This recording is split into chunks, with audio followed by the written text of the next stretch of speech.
The moment I realized what I'd done, my blood turned to ice. My trembling fingers hovered above my phone screen, desperately trying to unsend a message that had already delivered. But it was too late.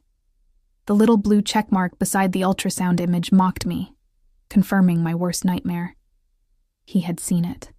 I collapsed onto my tiny apartment's worn couch, the springs digging into my thighs as I struggled to breathe. The air felt thick, stale with the scent of microwave dinners and discount air freshener.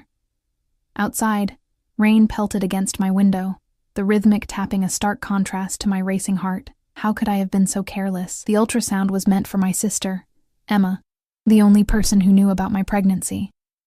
Instead, I had sent it to him. A man whose real name I'd only learned months after our encounter. A man whose presence made rooms fall silent. A man who, according to whispers, made people disappear. Luca Valenti.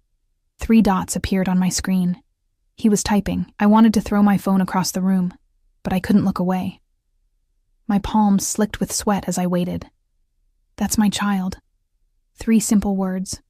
No question mark, no confusion. Just absolute certainty that sent chills down my spine. I hadn't seen him in exactly 12 weeks and 3 days. Not since that night when I'd made the biggest mistake of my life, or perhaps the most inevitable one. Now, looking at those 3 words, I realized my life as I knew it was over.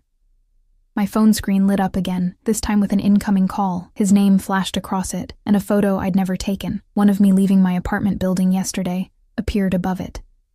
My stomach lurched. He'd been watching me. I let it ring once, twice, 3 times, each chime driving my anxiety higher. On the 4th ring, I answered, but said nothing. The silence stretched between us, heavy with unspoken threats and promises. "Open your door, Ellie." His voice was exactly as I remembered it. Deep, accented, soft in a way that made it all the more terrifying. "What?" I whispered, though I'd heard him perfectly. "I'm outside your door. Open it."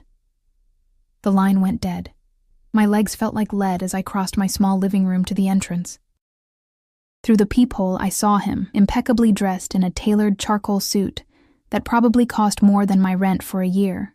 His dark hair was neatly styled, and his face, with those sharp cheekbones and penetrating eyes, was as handsome as it was dangerous.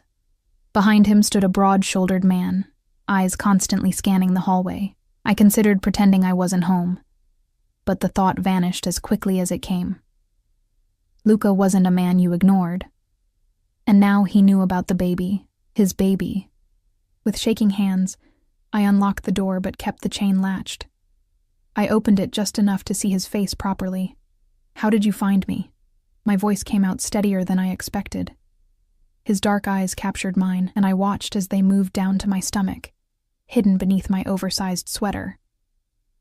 "I never lost you, Ellie." Something about the way he said my name, like he owned it, like he owned me, sent a conflicting wave of fear and warmth through my body.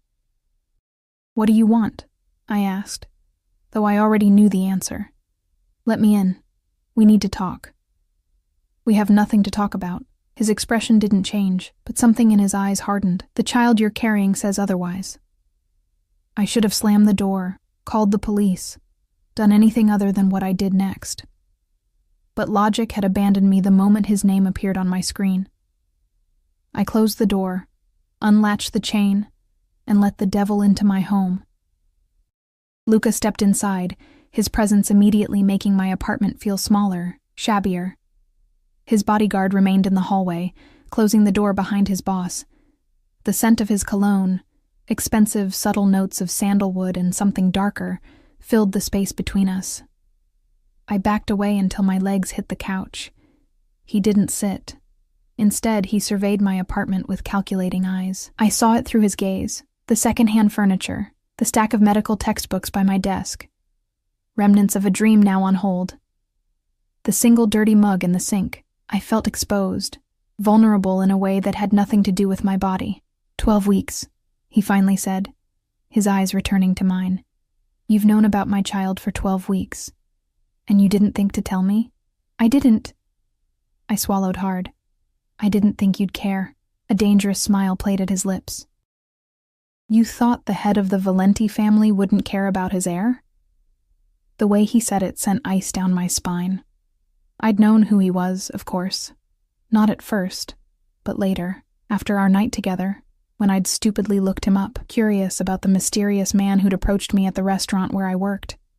The articles I found had painted a clear picture of who Luca Valenti was, what the police suspected but could never prove. I was going to take care of it myself, I lied, wrapping my arms around my middle protectively. His eyes flashed dangerously. That was never an option. It's my body. My choice, I countered, a flare of defiance breaking through my fear. He moved then, closing the distance between us in 2 long strides.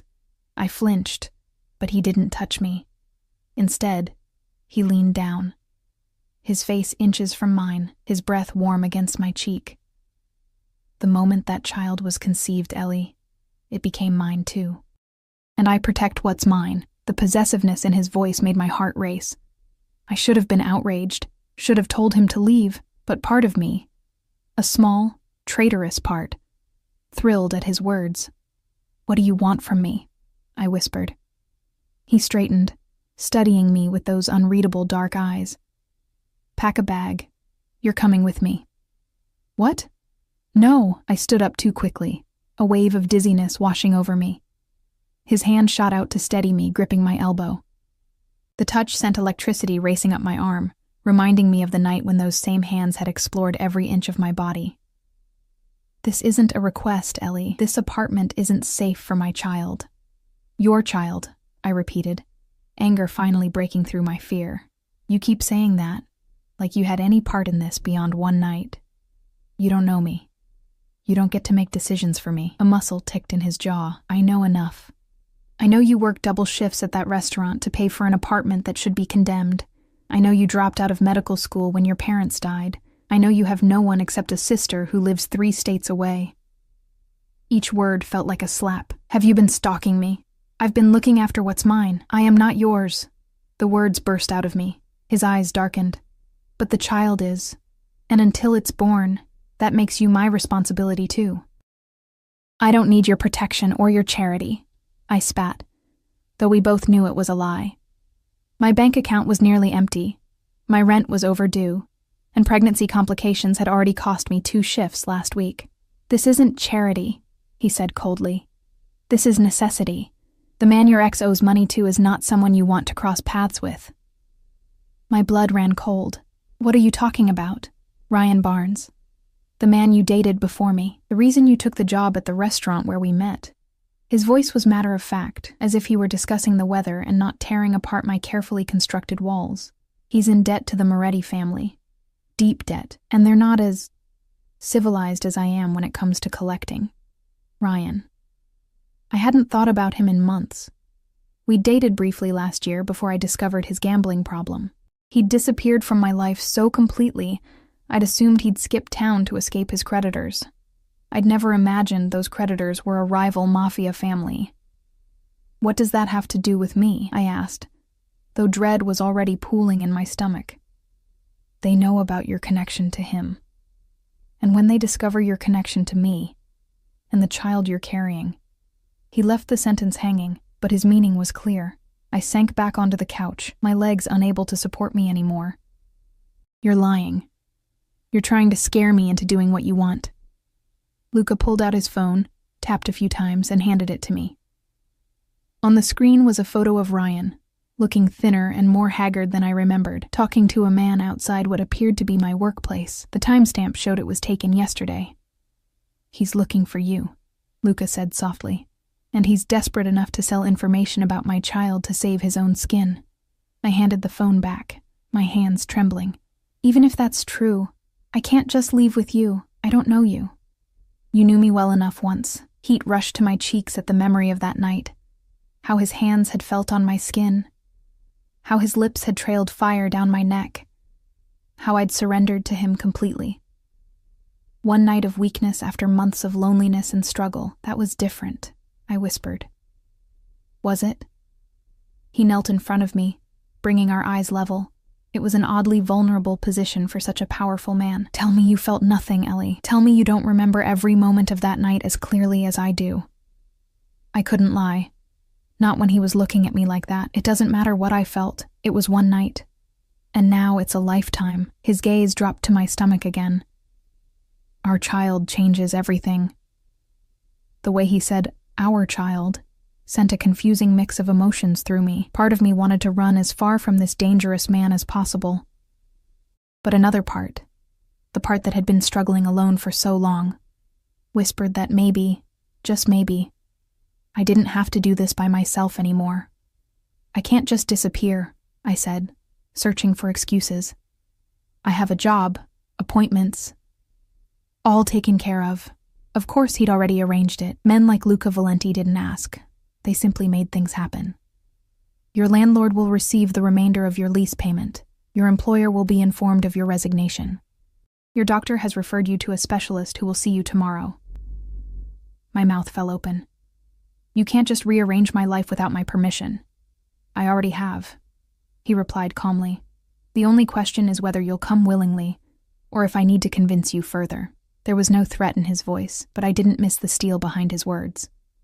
Luca Valenti always got what he wanted. And if I refuse? I challenged, knowing the answer, but needing to hear it. He leaned forward, his face inches from mine. There is no refusing, Ellie. You carry my child. That makes you mine to protect, whether you like it or not. His eyes softened fractionally, but I'd prefer you came willingly. Pack what matters to you. Everything else can be replaced. I stared at him. This man who had turned my world upside down twice now, first with a night I couldn't forget, and now with a future I couldn't escape. Rain continued to lash against my windows, the storm outside matching the turmoil within me. How long? I asked finally. Until it's safe. His non-answer hung between us. And where would we go? My home. You'll have your own space, your own privacy, but you'll be protected. I closed my eyes, considering my options. There were none. Even if I somehow evaded him today, he'd find me. Men like Luca always did, and if what he said about Ryan and the Moretti family was true, I need an hour, I said at last, opening my eyes. He nodded once, satisfaction evident in the slight relaxation of his shoulders. You have 30 minutes. As I stood to pack, his hand caught mine. The touch was gentle but firm, a reminder of the invisible chains now binding us together. Ellie, he said, his voice softer than I'd heard it. I will keep you safe, both of you. That's a promise. In that moment, looking into his dark eyes, I almost believed him, almost trusted that the devil holding my hand was better than the demons waiting outside. I just didn't know if I'd survive either way. I moved through my apartment like a sleepwalker, gathering pieces of my life into a small suitcase. Clothes, toiletries, my prenatal vitamins, the worn photo of my parents I kept by my bedside. Each item felt like a goodbye. Behind me, I could feel Luca's eyes tracking my movements, watchful and assessing. Is this really necessary? I asked, folding a sweater with trembling hands. Couldn't you just, I don't know, assign someone to watch my building? No. The single word held no room for negotiation. The Morettis have eyes everywhere, your building, your workplace, probably your doctor's office by now. A chill ran through me at the thought of being watched, tracked like prey. Why would they care so much about me? I'm nobody.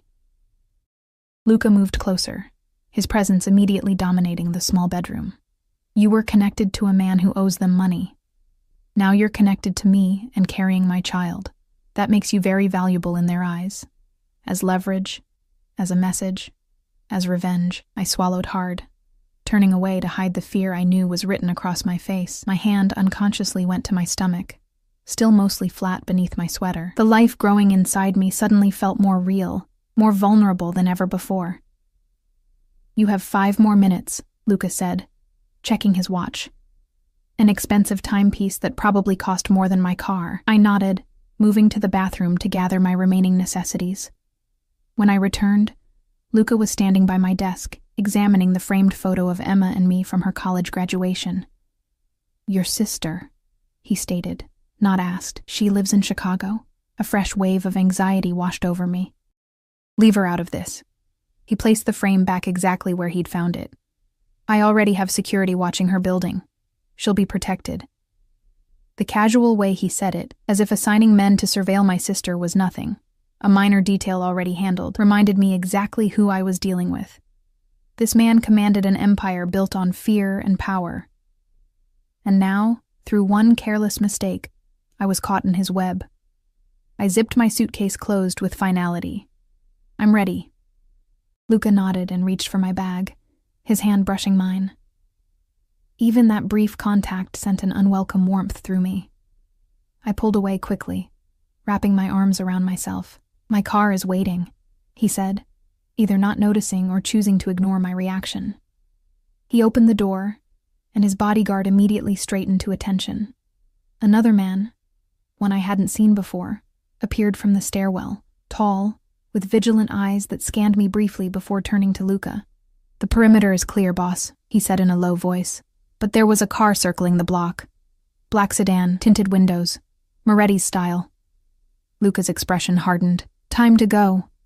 He placed his hand on the small of my back, guiding me toward the stairs. The touch was light but insistent, brooking no argument. I glanced back at my apartment door as we descended the stairs, wondering if I would ever return. The thought sent a pang of loss through me that surprised me with its intensity. This tiny, shabby apartment had been my refuge, my only constant during the hardest years of my life. Now I was leaving it behind for... what? The home of a man I barely knew. A man whose world was as dangerous as he was. Outside, rain still poured from a leaden sky, drumming against the sidewalk. A sleek black SUV with dark windows idled at the curb, its engine a low purr against the storm. The bodyguard moved ahead, opening an umbrella and escorting us to the vehicle while his companion scanned the street with predatory focus. The interior of the SUV was all soft leather and subdued luxury. I slid across the seat, and Luca followed, closing the door behind him. The privacy barrier between us and the driver was already raised. As the car pulled away from the curb, I watched my building recede through the rain-streaked window, my throat tightened with unexpected emotion.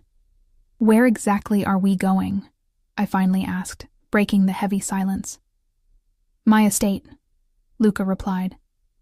North of the city, it's secure, private. How long do you expect me to stay there? He turned to face me, his dark eyes unreadable. Until the child is born. After that, we'll discuss options. Options, I echoed hollowly. Do I have any now? A faint smile, more predatory than amused, touched his lips. You always have choices, Ellie. They just might not be the ones you want. I turned back to the window, watching the city pass by in a blur of rain and lights. What about my life? My job? My friends? Your job barely covered your rent, he said dismissively. As for friends, he paused, and I knew he was right. I'd isolated myself after my parents died, working double shifts and falling into bed exhausted, barely maintaining connections. You can contact anyone you need to. Tell them you've taken a private nursing position if you like, something that explains your absence. I shook my head, anger flaring through my fear. You've thought of everything, haven't you? It's my job to think of everything, to anticipate threats, eliminate vulnerabilities, and that's what I am. A vulnerability? His eyes traveled over my face, down to where my hand rested protectively on my stomach. You're carrying my child. That makes you both my greatest vulnerability and my greatest responsibility. The way he said it sent a confusing ripple of emotion through me. There was possession in his tone, yes, but also something else. A fierceness that bordered on devotion. It was unsettling coming from a man like him. Tell me about the night we met, I said suddenly, needing to change the subject, to regain some sense of control. Why did you approach me? Was it random, or did you know who I was? Luca studied me for a long moment, as if deciding how much to reveal. Nothing in my life happens randomly, Ellie. My blood ran cold. What does that mean? It means I knew who you were before I ever spoke to you. I knew you worked double shifts at a restaurant far below your capabilities. I knew you'd been in medical school before dropping out. I knew about Ryan Barnes and his connection to the Morettis. Each word felt like a blow.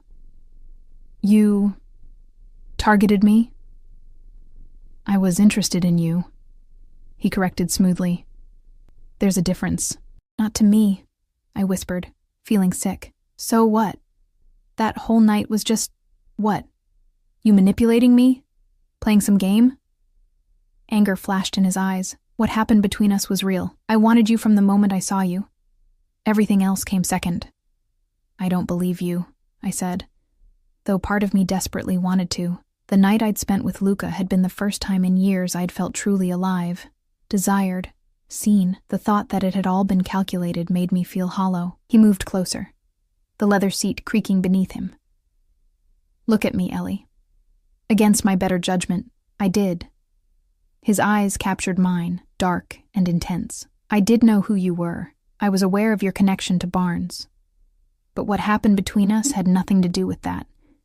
His voice dropped lower. When I touched you, when I kissed you, when I took you to my bed, that was about us. Only us. The memory of his hands on my skin, his lips against my neck, made heat bloom in my cheeks. I looked away, unable to hold his gaze. It doesn't matter now, I said, though we both knew it did. We're here because of the baby, nothing else. Are we? He challenged softly. Before I could respond, the car slowed, turning through an imposing iron gate set into a high stone wall. Beyond it, a winding driveway cut through immaculate grounds, leading to a sprawling estate that looked like it belonged in another century. The mansion was stone and glass, elegant and imposing against the stormy sky. We're here, Luca said unnecessarily, watching my reaction. I stared at the house. No, not a house, a fortress, feeling another wave of unreality wash over me. This was his world, a world of wealth and power I could scarcely comprehend. The car stopped at the front entrance, where a covered portico protected from the rain. Immediately, the driver appeared to open Luca's door, while another man, presumably more security, opened mine. Luca's hand found the small of my back again, as he guided me up the wide stone steps to the massive front door, which opened before we reached it. A middle-aged woman with a kind face but watchful eyes stood in the doorway. Mrs. Russo, Luca greeted her. This is Ellie Parker. She'll be staying with us indefinitely. The woman's eyes traveled to my stomach briefly before returning to my face with a warm smile. Welcome, Miss Parker. I've prepared the East Wing suite for you. Thank you, I murmured, feeling overwhelmed. Mrs. Russo oversees the household, Luca explained.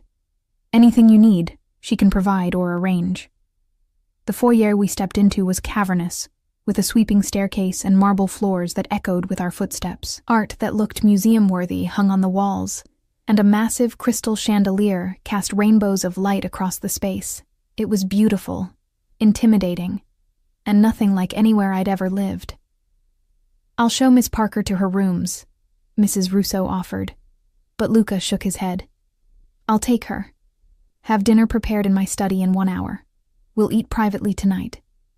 The woman nodded and disappeared down a hallway, leaving me alone with Luca once more. This way, he said, guiding me up the staircase. Your suite connects to mine, but you'll have complete privacy, your own entrance, sitting room, bedroom, and bath. Connected to yours? I echoed, alarmed. He glanced at me, a hint of that predatory smile returning. For security purposes, the connecting door locks from both sides. We reached the top of the stairs and proceeded down a long corridor lined with more artwork and antique furniture. Finally, Luca stopped at a set of double doors, which he opened to reveal a suite that was larger than my entire apartment. The sitting room was elegant without being ostentatious. Plush cream carpets, a comfortable-looking sofa in soft blue, a marble fireplace with a fire already crackling inside. Beyond, I could see a glimpse of a bedroom with a massive 4-poster bed. Is this adequate? Luca asked, and I detected a rare note of uncertainty in his voice. I nodded, unable to form words. The luxury surrounding me was so far removed from my daily existence that it felt like I'd stepped into another world. Your bathroom is through there, he continued, pointing to a door on the right. The closet has been stocked with some essentials, but we can have anything else you need delivered. Stocked? I found my voice. You already bought me clothes. Mrs. Russo did. I gave her your sizes. At my look of alarm, he added, Your medical records provided the information. Nothing invasive. Nothing invasive. As if kidnapping me from my life, researching my background, and installing me in his home like a prized possession wasn't invasive enough. The connecting door is here, he said, moving to a discreet door built into the far wall. As I said, it locks from both sides. He demonstrated the heavy bolt on my side. My suite is beyond it. If you need me for any reason, at any hour, you only need to knock. The implication in his words made my heart rate accelerate. I moved away from the door, putting distance between us. I'd like to rest now, I said, suddenly desperate to be alone, to process everything that had happened in the last few hours. Luca studied me for a long moment, his expression softening almost imperceptibly. Of course. Pregnancy is exhausting, especially in the first trimester. Rest, we'll talk more over dinner. He moved toward the main door, then paused. Ellie. I looked up, finding his eyes intent on mine. I know this isn't what you wanted, but I promise you'll be safe here. Both of you. His gaze dropped briefly to my stomach. And in time, I hope you'll come to see that this arrangement benefits us both. With that cryptic statement, he left, closing the door softly behind him. Alone at last, I sank onto the edge of the bed, burying my face in my hands. Tears I'd been holding back all day finally spilled free, hot and desperate. What had I done? How had one careless text message led to this, being essentially held captive by one of the most dangerous men in the country? A man who had gotten me pregnant in a single night of weakness, a man who claimed to want to protect me but had turned my life upside down without a second thought. I don't know how long I sat there crying, but eventually the tears subsided, leaving me hollow and exhausted. The soft ticking of an antique clock on the mantelpiece counted away seconds of my new reality. I forced myself to breathe deeply, to think. I was trapped, yes, but not in immediate danger, at least not from Luca. If what he said about the Morettis was true, I might even be safer here than in my apartment. The thought provided little comfort. Rising from the bed, I explored my new prison. The bathroom was a marvel of marble and glass, with a soaking tub large enough to swim in, and a shower with more settings than I knew what to do with. The walk-in closet was even more unsettling. Rows of clothes in my size, tags still attached, casual wear, maternity clothes for later stages, even nightgowns and underwear. All expensive brands I'd never have bought for myself. The precision of it all, the way Luca had anticipated and prepared for my arrival, sent another chill through me. How long had he been planning this? Had he just been waiting for an opportunity?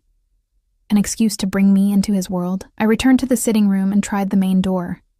It wasn't locked. That surprised me, though it probably shouldn't have. Where would I go?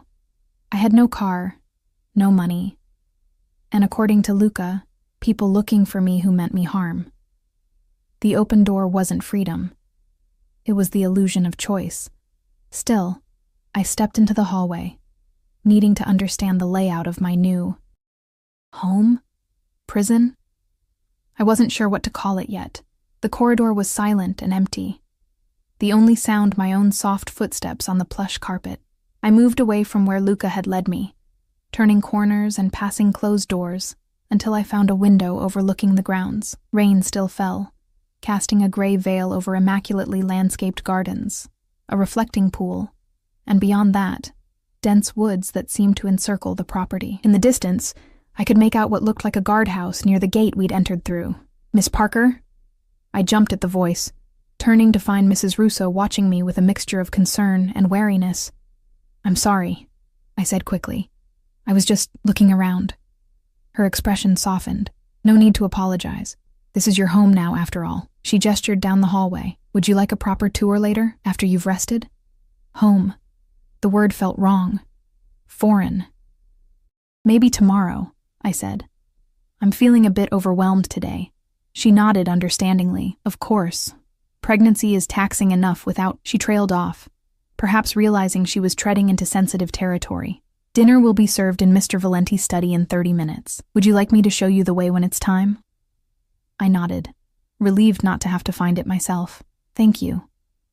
Back in my suite, I took a quick shower, needing to wash away the stress of the day. The hot water soothed my tense muscles, but did little for my racing mind. Afterwards, I stood before the closet, facing rows of clothes that belonged to me but weren't mine. Eventually, I selected a simple blue dress, soft and comfortable without being too casual.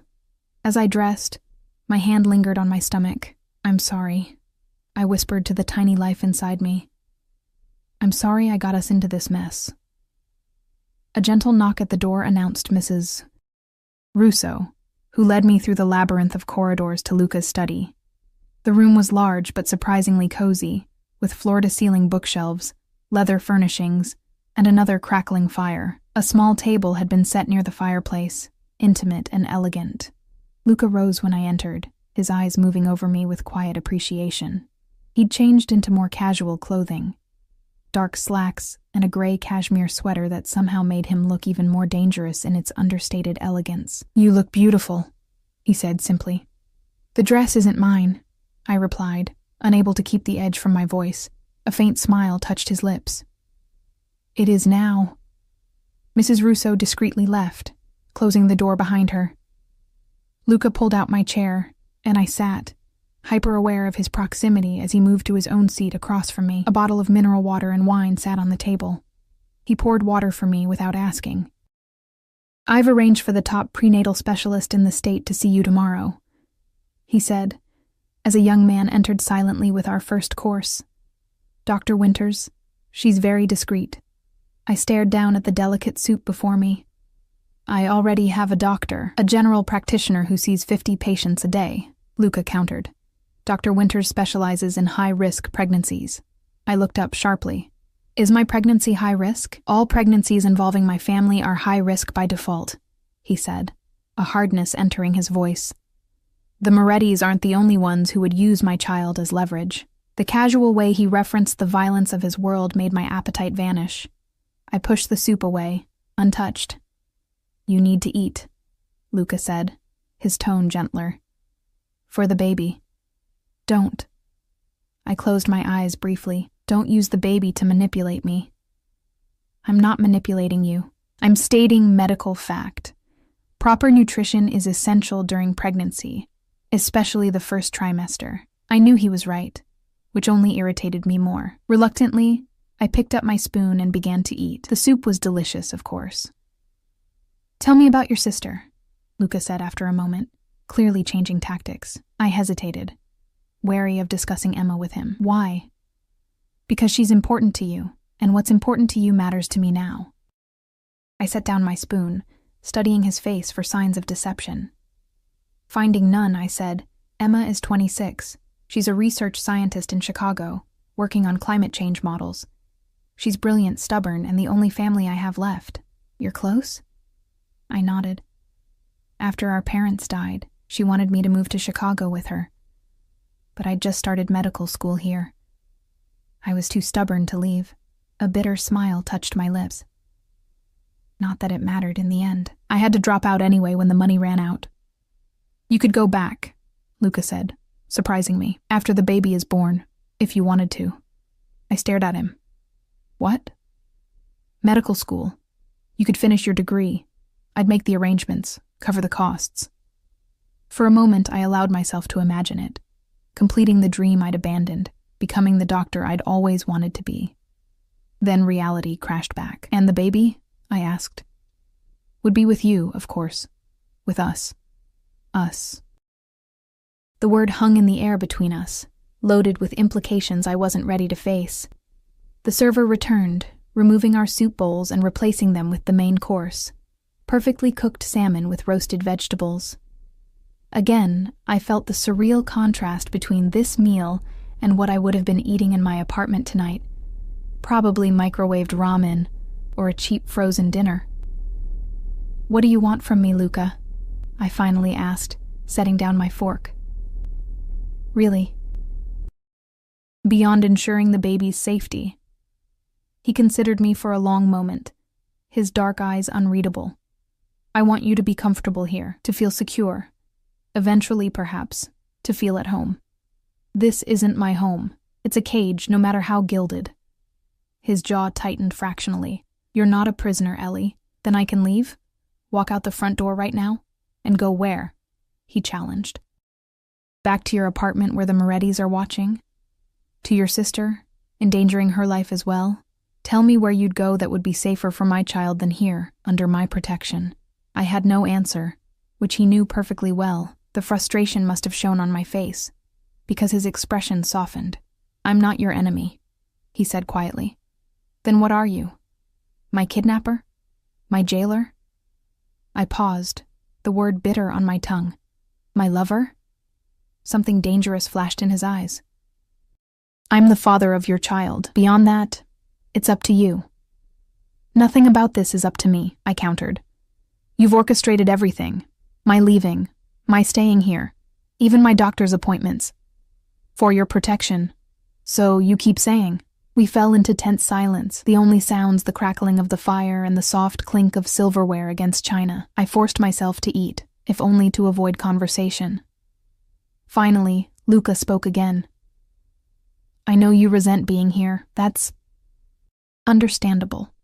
But I hope in time you'll see that I'm doing what's necessary. Necessary for whom? I asked. For all of us. He leaned forward, his gaze intense. The world I live in is dangerous, Ellie. I won't apologize for that. But I can promise you that within these walls, you and our child will want for nothing. You'll be safe, comfortable, protected. A golden cage is still a cage, I murmured. Then consider it a sanctuary instead, he countered. A place apart from the dangers outside. I looked up, meeting his eyes. And what about the danger inside? You. For the first time, he seemed genuinely taken aback. You think I would hurt you? I think you already have, I said softly. You've taken my freedom, my choice. You've decided my life for me without my consent. He was silent for a long moment. When he spoke again, his voice was lower, touched with something that might have been regret in another man. There are many kinds of freedom, Ellie. Many kinds of choice. Some are illusions. What does that mean? It means the freedom you think you had. Struggling alone, working yourself to exhaustion, barely surviving, was no freedom at all. It was just a different kind of cage. His words hit closer to home than I wanted to admit. The past 2 years had been a constant battle to stay afloat, to hold on to the fragments of the life I'd planned before my parents' death shattered everything. There had been little true freedom in it. At least it was my cage, I said.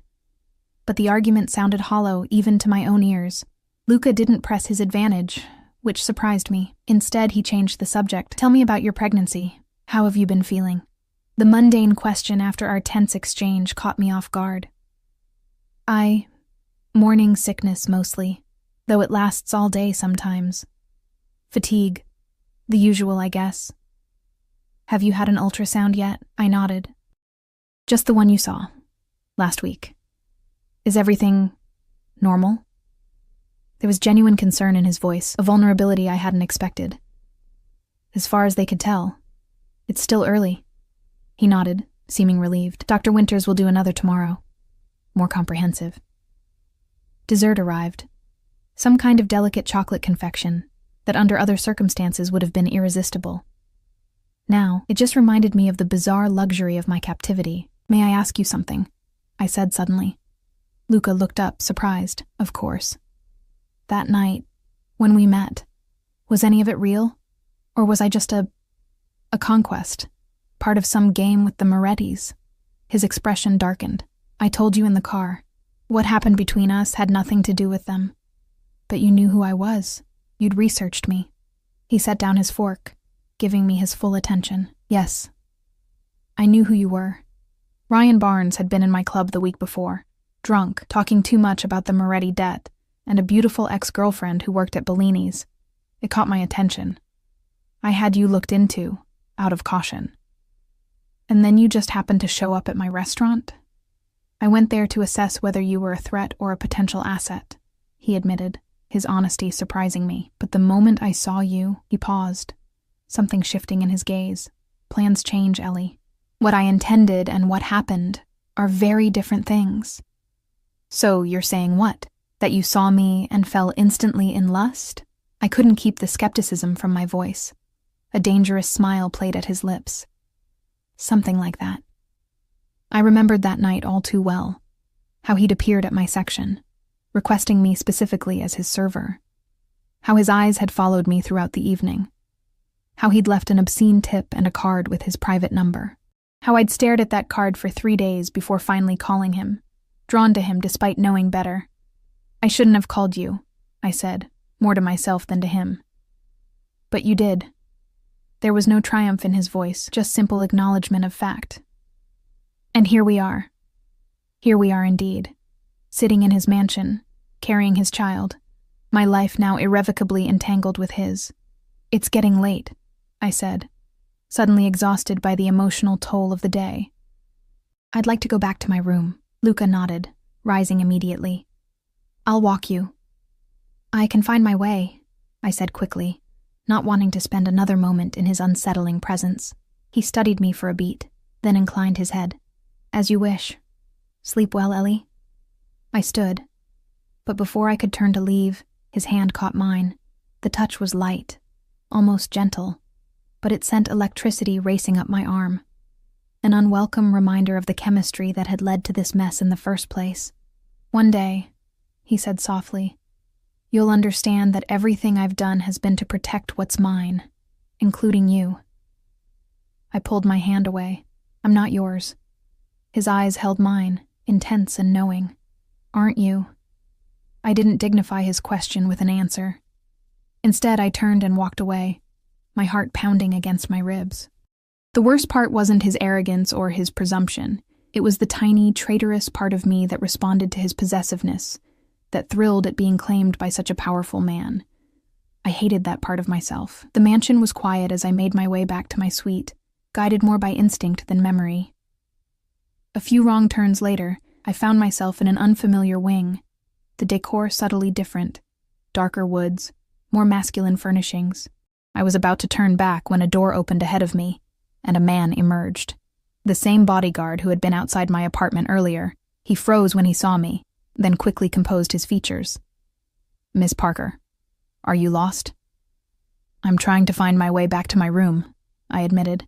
"You're in the security wing," he explained.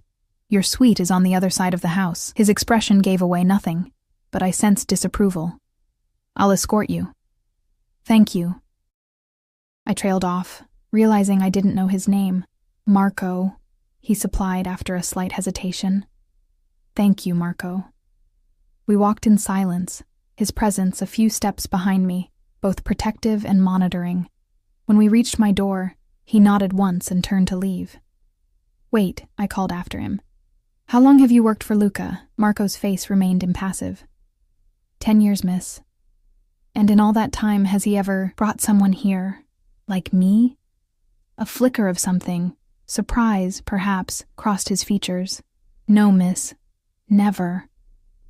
Without another word, he disappeared down the hallway, leaving me with that small, unsettling revelation. I was the first woman Luca had brought to his home. I wasn't sure if that made things better or worse. Inside my suite, I changed into a silk nightgown that had been laid out on the bed, another item I hadn't chosen but now apparently owned. The fabric felt like water against my skin, too sensual for my current circumstances. I wrapped a robe around myself, cinching it tightly at the waist. Sleep evaded me. I lay in the enormous bed, staring at the ceiling, my mind racing through the day's events. Just this morning, I'd been in my own apartment, my own life. Now I was here, a captive in a gilded cage, carrying the child of one of the most dangerous men in the country. A child. The reality of it still seemed surreal. I placed my hand on my stomach, trying to connect with the tiny life growing inside me.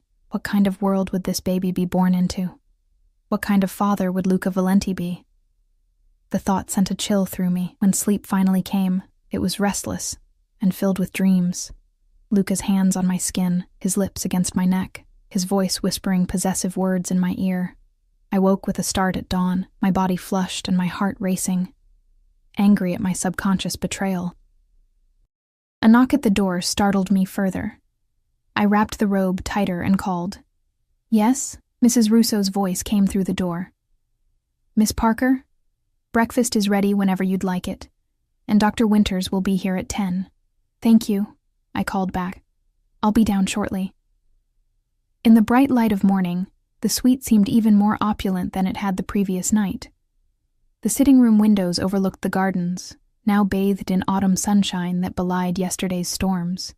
The grounds were vast and beautiful, the woods beyond them ablaze with fall colors. I showered and dressed in clothes that weren't mine, trying not to think about how perfectly they fit. A pair of dark jeans and a soft sweater that accommodated my still minimal baby bump comfortably. When I emerged from the bedroom, I was startled to find Luca sitting in one of the armchairs in my sitting room, reading something on his phone. He looked up when I appeared, his dark eyes moving over me appreciatively. "Good morning." "You could have knocked," I said, crossing my arms over my chest. "I did."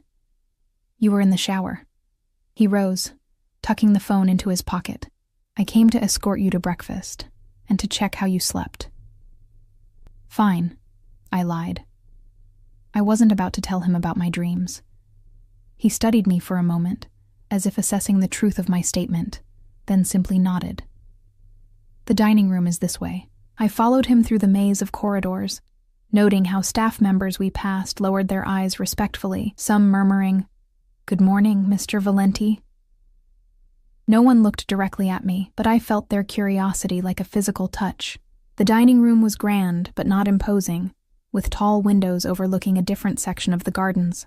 A table that could easily seat 20 was set for 2 at one end, the place settings so far apart that conversation would require raising one's voice. Luca noted my hesitation. "Would you prefer the breakfast nook? It's more intimate." The word intimate sent an unwelcome flutter through me. "This is fine."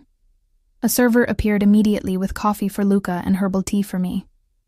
Another followed with plates of fresh fruit, pastries, and what looked like a perfect omelet. The efficiency was both impressive and unsettling. How did they know exactly when to appear? "Did you sleep well?" Luca asked as we began to eat. "Yes," I lied again. "The room is comfortable." "Good." He took a sip of his coffee, watching me over the rim of his cup. "Dr. Winters will be here at 10. I've had a room prepared as a proper examination space." I paused with my fork halfway to my mouth. "You have a medical room in your house?" "I have everything necessary in my house," he replied simply. "My position makes hospitals complicated." Of course. A man like Luca couldn't risk being vulnerable in a public place. I wondered how many bullets he'd taken over the years, how many wounds had been treated in that room. "After your appointment, I thought you might like a tour of the grounds," he continued. "The gardens are extensive, and there are trails through the woods if you enjoy walking. Am I allowed to walk the grounds alone?" His expression tightened slightly. "The gardens are perfectly safe. The woods—" He hesitated. "I'd prefer if you had an escort in the woods." "One of your men, you mean? Or me?" he said, his voice dropping slightly. I focused on my tea, needing to break the intensity of his gaze. "I'm sure you're too busy for walks in the woods." "I'm never too busy for you." The simple statement, delivered without embellishment, sent another unwelcome ripple of heat through me. I changed the subject. "Will you be at my appointment with Dr. Winters?" "Do you want me there?" The question caught me off guard. Until now, Luca had simply decided things for me. This was the first time he'd asked what I wanted. "No," I said after a moment. "I'd prefer privacy." He nodded, accepting my decision without argument. "As you wish. But I'd like to speak with her afterward, if that's acceptable to you." Again, asking rather than demanding. It was a small thing, but it felt significant. "That's fine," I agreed. We finished breakfast in surprisingly comfortable silence. As we rose to leave, Luca's phone rang. He glanced at it, his expression darkening. "I need to take this," he said. "Mrs. Russo will show you to the medical suite when it's time. I'll try to join you after your appointment." He stepped away to answer the call, his voice immediately shifting to a harder, colder tone than any he'd used with me. It was a stark reminder of who he really was, not just the surprisingly considerate man who asked about my comfort, but a dangerous criminal who commanded fear and respect. I spent the next hour exploring the mansion's first floor, avoiding the areas that seemed more business-oriented. The house was a study in contrasts. Warm, intimate spaces alongside grand, imposing ones. There was a library that made my heart ache with longing, floor-to-ceiling shelves filled with everything from classics to contemporary fiction. a conservatory filled with exotic plants, a music room with a grand piano that gleamed in the morning light. In each room, I noted security cameras discreetly placed in corners or behind decorative elements. The feeling of being watched was constant, though whether for my protection or my containment remained unclear. At precisely 10 o'clock, Mrs. Russo appeared to escort me to my appointment. The medical suite was in a wing I hadn't explored yet, clinical but comfortable, with state-of-the-art equipment that would make any hospital envious. Dr. Winters was an elegant woman in her 50s with a warm smile and sharp eyes. She greeted me with a professionalism that immediately put me at ease. "Miss Parker, it's lovely to meet you. I understand you're around 12 weeks pregnant?" "Yes," I confirmed, grateful for her straightforward manner. 12 weeks and 5 days, according to my last ultrasound," she nodded, gesturing for me to sit on the examination table. "And how have you been feeling? Any concerns?" For the next hour, Dr. Winters conducted the most comprehensive prenatal exam I'd ever experienced. Blood work, urine tests, detailed family history, and finally, an ultrasound that showed our baby in astonishing detail. The tiny form on the screen, with its beating heart and developing limbs, made everything suddenly, painfully real. "Everything looks perfect," she assured me, printing several images of the ultrasound. "Strong heartbeat, excellent development for 12 weeks. You're in good health, and from what I can see, this pregnancy is progressing beautifully." Tears stung my eyes as I stared at the images. My baby. Luca's baby. Our baby. The reality of it crashed over me like a wave. "Would you like a moment alone?" Dr. Winters asked gently, noting my emotional response. I nodded, unable to speak around the lump in my throat. She squeezed my shoulder gently and stepped out, leaving me to process my feelings. I wasn't sure how long I sat there, staring at the ultrasound images, but eventually a soft knock at the door pulled me from my thoughts. I expected Dr. Winters, but instead, Luca stood in the doorway, his expression uncharacteristically uncertain. "May I come in?" he asked. I hesitated, then nodded, wiping away the last of my tears.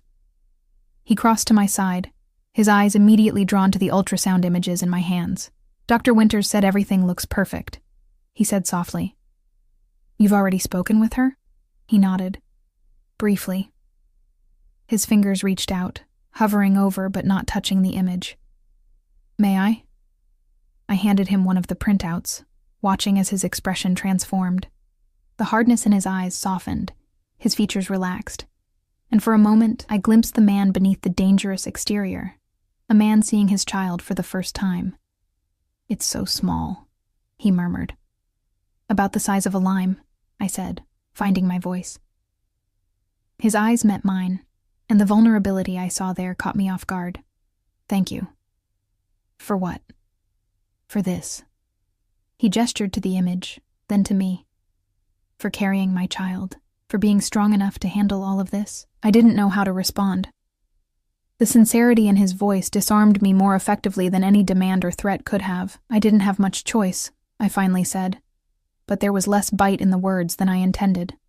"We always have choices, Ellie. They're just rarely the ones we want." He handed the image back to me. "Dr. Winters says you should rest today. The tour of the grounds can wait until tomorrow." "I'm fine," I insisted, sliding off the examination table. "I'd like some fresh air, actually." He studied me for a moment, then nodded. "The gardens, then. But just for a little while." The autumn air was crisp and invigorating as we stepped outside. The gardens were even more beautiful up close. Carefully tended beds of late-blooming flowers, ornamental grasses swaying in the breeze, ancient trees beginning to turn gold and crimson. We walked in silence, my arms wrapped around myself against the chill. "Are you cold?" Luca asked, noticing my posture. Before I could answer, he was shrugging out of his jacket, a casual one today, not the tailored suit from yesterday, and draping it over my shoulders. The fabric was warm from his body, enveloping me in his scent, that same sandalwood cologne that had haunted my dreams. "Thank you," I murmured, unable to reject the thoughtful gesture. We continued walking, following a gravel path that wound through sculpted hedges and around a reflecting pool where fallen leaves floated like tiny boats. "What happens after the baby is born?" I finally asked, voicing the question that had been haunting me since yesterday. Luca was quiet for a long moment. "What would you like to happen?" Again, asking instead of telling. It threw me off balance. "I don't know," I admitted. "I haven't thought that far ahead. Everything's happening so fast." "We have time," he said. "Months to figure it out. But you must have a plan. You always do." A faint smile touched his lips. "My plan is to keep you both safe. Beyond that..." He paused. "I want my child in my life, and I want you to be happy, Ellie. Those are my only certainties." The simplicity of his answer surprised me. "Even if being happy means leaving here? Leaving you?"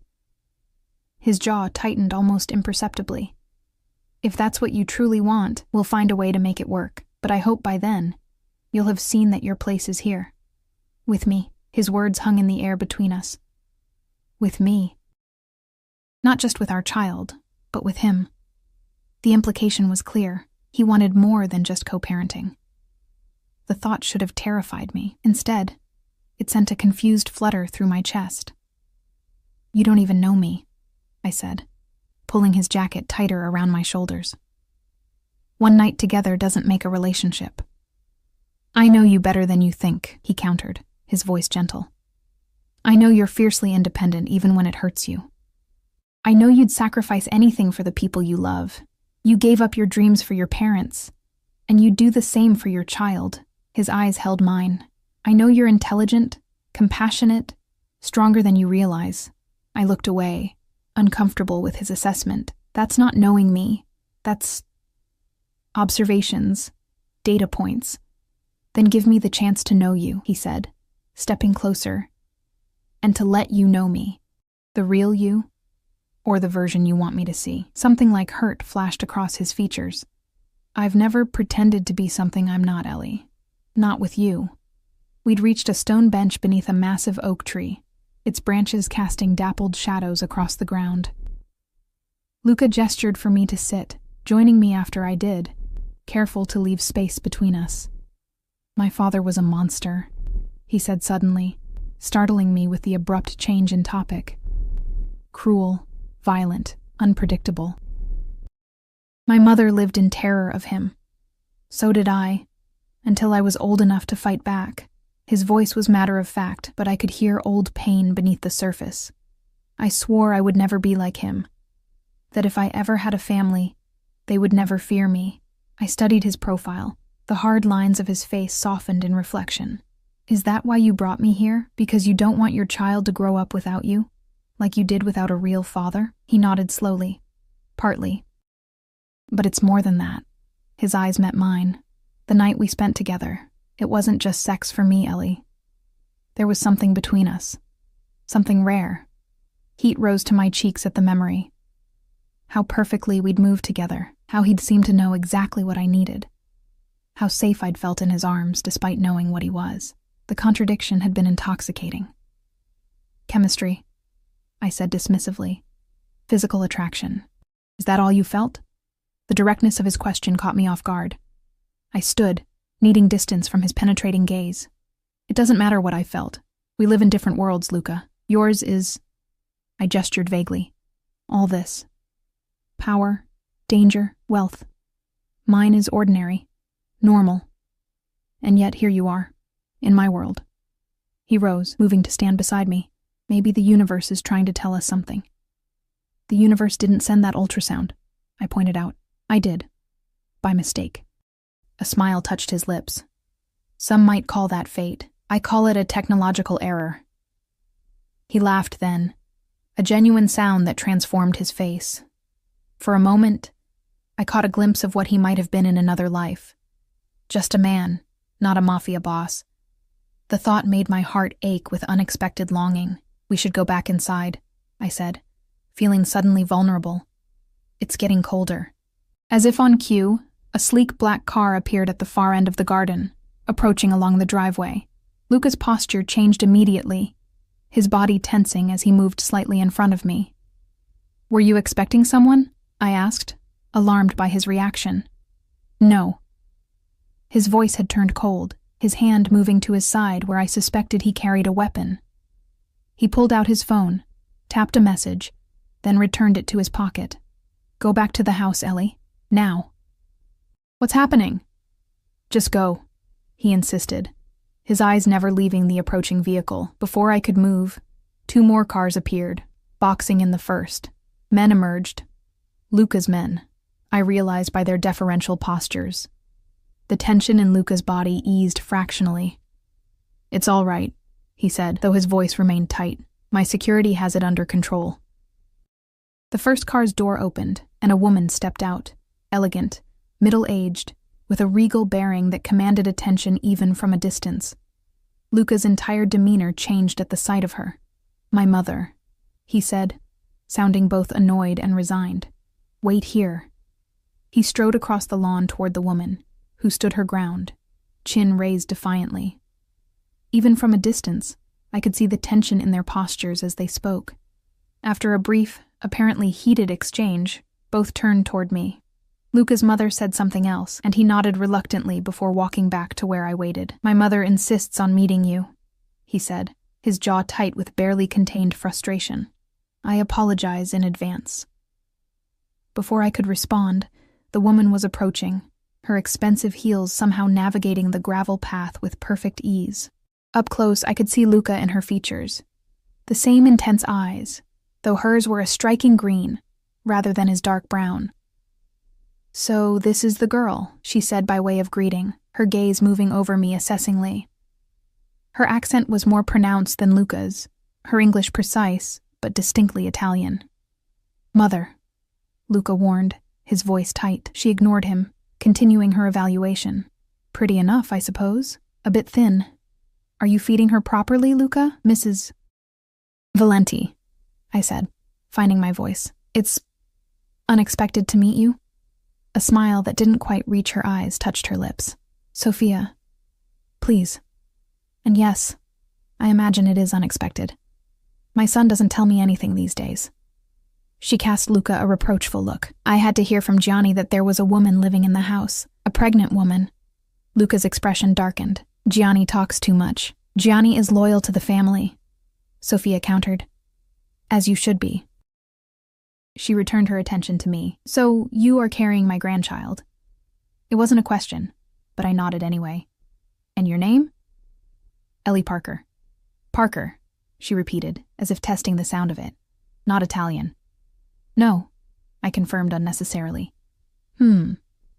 She turned to her son. "We need to talk, Luca. Privately." He shook his head. "Anything you have to say can be said in front of Ellie." Sophia's eyebrows rose slightly at that. "Very well." She straightened her already perfect posture. "The Morettis know about her. They're saying you've taken Ryan Barnes's woman. That you're breaking the code." Ice slid down my spine at her words. Luca stepped closer to me, his hand finding the small of my back in a gesture that was both protective and possessive.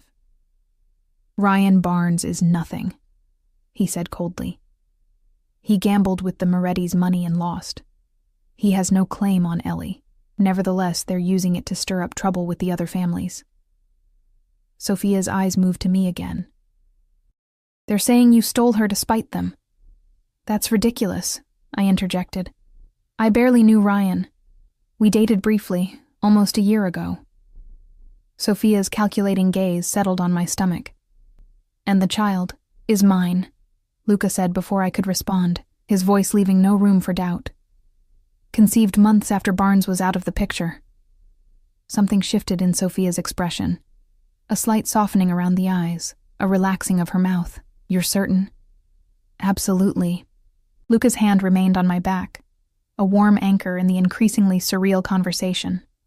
Sophia nodded, apparently satisfied. "Then we have a situation to address."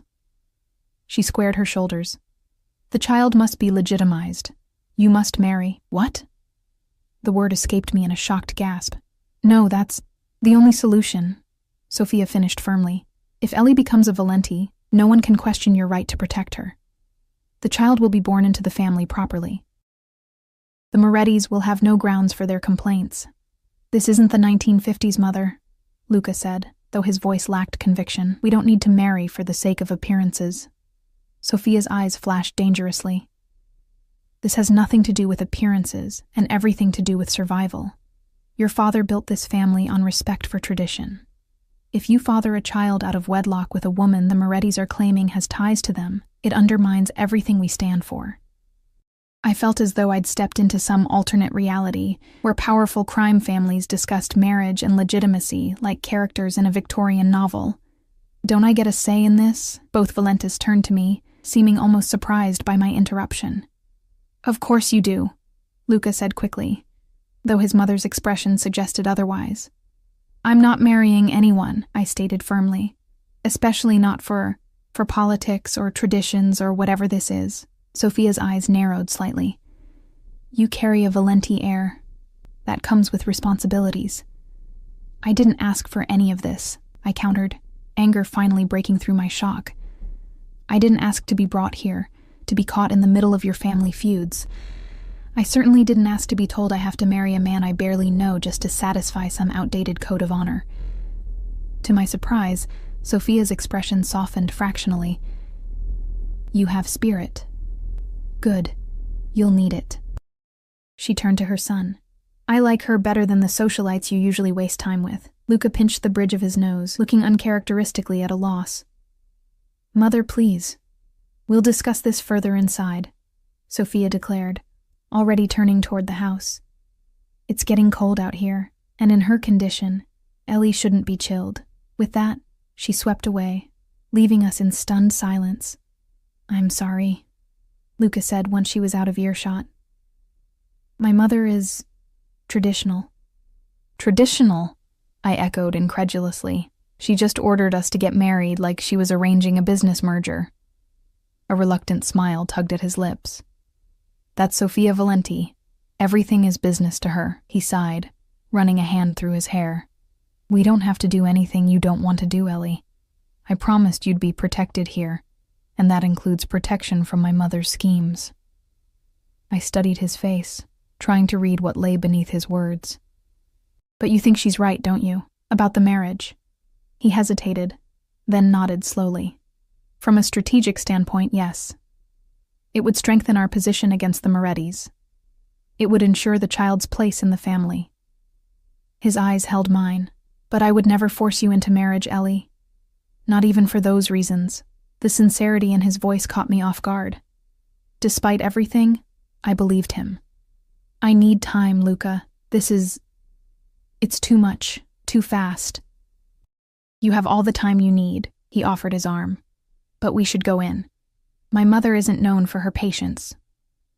Inside, Sophia had installed herself in Luca's study like a queen holding court. Mrs. Russo was already serving her tea, looking both flustered and deferential. Sit, both of you, Sophia commanded as we entered. We have much to discuss. The next hour was surreal. Sophia Valenti outlined a plan that sounded more like a corporate merger than a marriage. Timing, announcements, a ceremony that would satisfy tradition while maintaining security. All the while, she referred to me as the mother of her grandchild, never by name, as if my identity was secondary to my function. Luca interjected occasionally, pushing back against his mother's more outlandish demands, but it was clear this was a battle he'd fought before and rarely won. I remained largely silent, watching the power dynamics play out between mother and son. Enough, mother, Luca finally said, his patience visibly wearing thin. Ellie and I will discuss this privately. Whatever decision we make will be ours alone. Sophia raised an elegant eyebrow.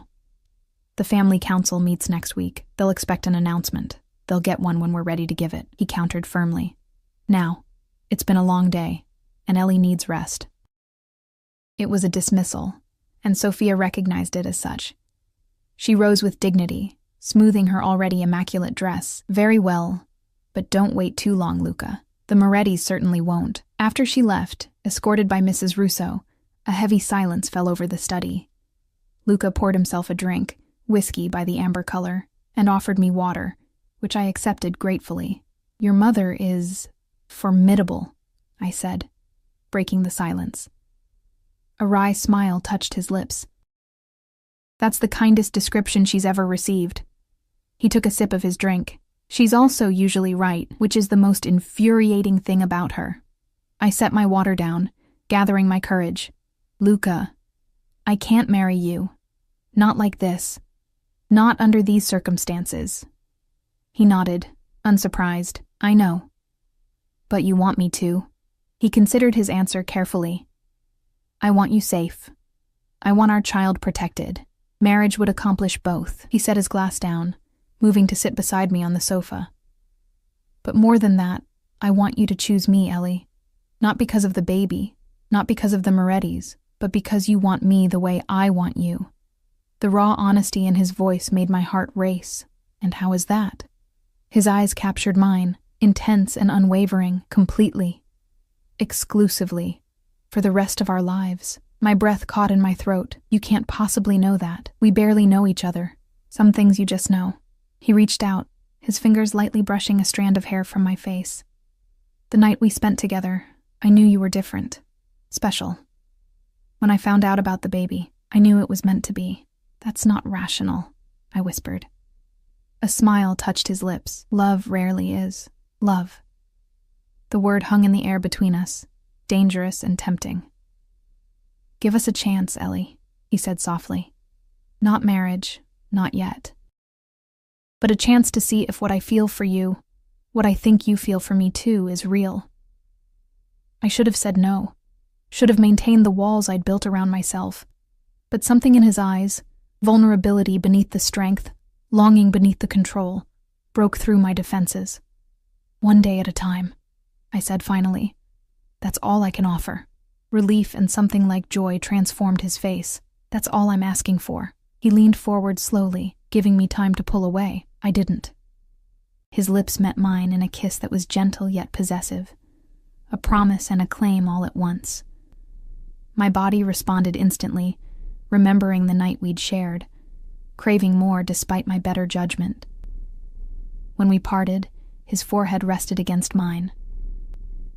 "One day at a time," he repeated, his voice husky. In that moment, with his warmth surrounding me and our child growing between us, I allowed myself to imagine a future I'd never expected, one where this dangerous, complex man became my sanctuary, rather than my cage. It wouldn't be easy. There would be battles ahead, with the Morettis, with his mother, with the expectations of his world. But as Luca's arms encircled me, drawing me against his chest where I could hear the steady beat of his heart, I realized something important.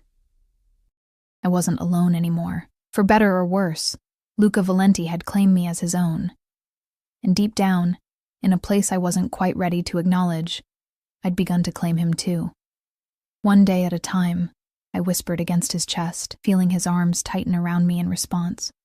It was both a concession and a promise, the beginning of something I couldn't yet name, but could no longer deny. Whatever came next, we would face it together. Mother and father, man and woman, protector and protected, and perhaps someday, husband and wife, not because tradition demanded it, or danger necessitated it, but because our hearts, against all odds and reason, had chosen each other. As the sun set over the estate, casting long shadows across the grounds, I remained in Luca's embrace. No longer his captive, but not quite free either, bound by something stronger than fear, more enduring than obligation. It had begun with a mistaken message, a careless tap on a screen. But perhaps, as Luca had suggested, it wasn't a mistake at all. Perhaps it was exactly what was meant to be.